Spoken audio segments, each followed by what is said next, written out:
Hey everyone, welcome back to the channel. Today we're diving into the newest FPS games that are totally worth your time. Whether you're a hardcore shooter fan or just looking for something fresh, I've got you covered with the top picks that you need to check out. So let's get into it. Number 10, Devil War. Devil War is one of those games that could be great but just falls short. The graphics, while not the worst, feel dated and don't fully capture the potential of the game's premise. The combat system is decent but lacks depth, leaving you feeling like you're just going through the motions. The game does have some cool monster designs, but the lack of variety in enemies and environments quickly makes the experience feel repetitive. While it offers a decent time killer, it doesn't do much to stand out in the crowded genre of action games.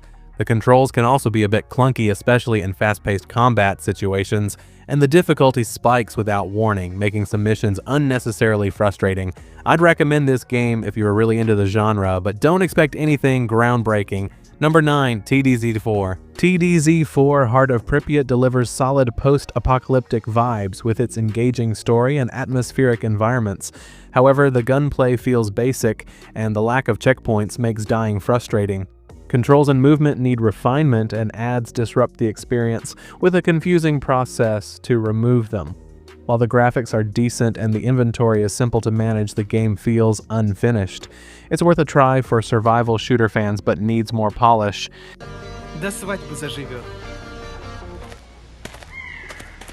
Number 8, House 314. House 314 is a survival horror game that seems like it should be terrifying, but instead feels frustrating. The atmosphere is dark and creepy, which is a plus, but the gameplay mechanics just don't quite land. The controls feel stiff and the AI can be very hit or miss. At times it feels like the game is just trying to make things as hard as possible rather than build tension. Number 7, Surzeus. Surzeus tries to mix an open world experience with RPG elements, and while it has potential, it doesn't quite hit the mark. The game world is vast, which is great for exploration, but it often feels empty. The combat system is a bit slow, and the progression can feel like a slog at times. Some of the quests are repetitive, and it feels like the game doesn't do enough to keep you engaged. While there are some cool customization options for your character, they don't feel impactful enough to really make you want to keep grinding. Surzeus isn't bad, but it's not particularly exciting either. If you're looking for an RPG that has more to offer in terms of content and excitement, you might want to skip this one. Number 6, Europe Front Remastered. Europe Front Remastered brings some nostalgic vibes with its World War II setting, but unfortunately, it doesn't do much to innovate. The graphics have been given a facelift, but the gameplay is still stuck in the past, relying on old mechanics that feel outdated. The missions are fun but repetitive, and while there's a solid variety of weapons and vehicles, the lack of an engaging story or unique mission design makes it hard to stay invested. The AI is sometimes too easy to beat, and other times it feels like they're cheating. While it's a decent game for those who enjoy historical shooters, it doesn't offer anything that will keep you coming back for more.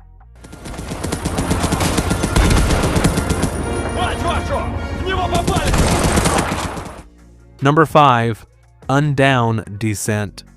Undown Descent has some solid first-person and third-person shooting action, but it lacks consistency. The gameplay can be exciting, especially when you're facing off against large robot enemies, but the controls often feel clunky and the camera angles don't help. The robots themselves are cool, but the game doesn't do much to make them feel unique or threatening. The level design is mostly linear, which doesn't leave much room for exploration or creativity. The graphics are decent, but they don't quite do justice to the world the game tries to build. If you're looking for a high-paced action game with a futuristic setting, it might scratch an itch, but it's not a standout in the genre. Number 4, Deadstrike. Deadstrike is your typical zombie survival shooter, but it has some redeeming qualities.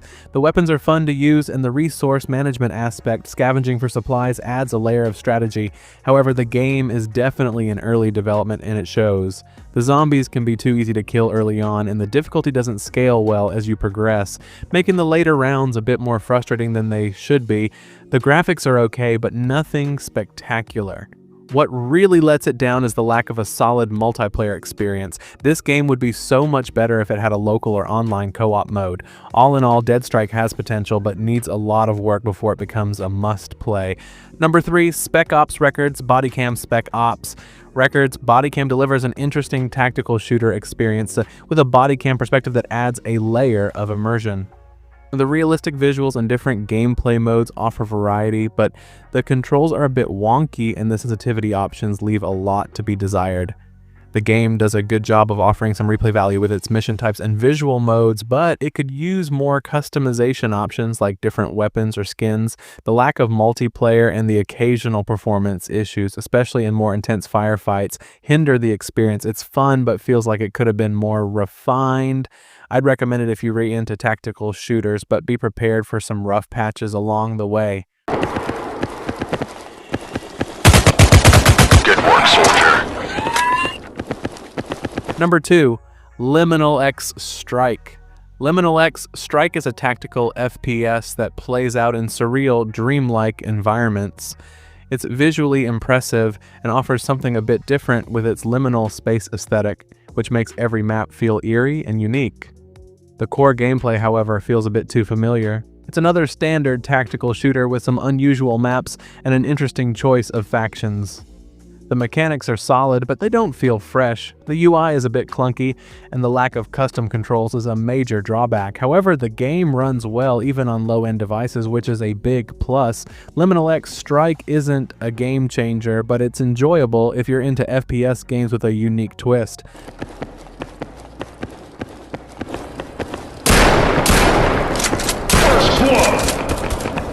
Number 1 is Faces. Faces is a promising multiplayer experience with a character creator that's one of the most detailed I've seen in a mobile game.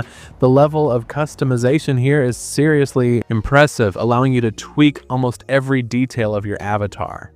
The 1v1 mode is fun and fast-paced, and I love the social aspect where you can interact with friends and climb the leaderboard. However, the game is still in early access and there's a lot of room for improvement. The matches can feel a bit repetitive and the controls need some fine-tuning. If they manage to keep updating and improving the game based on feedback, Faces could definitely become a go-to game for competitive players. Right now, it's a good start, but it still needs more features and polish to really stand out.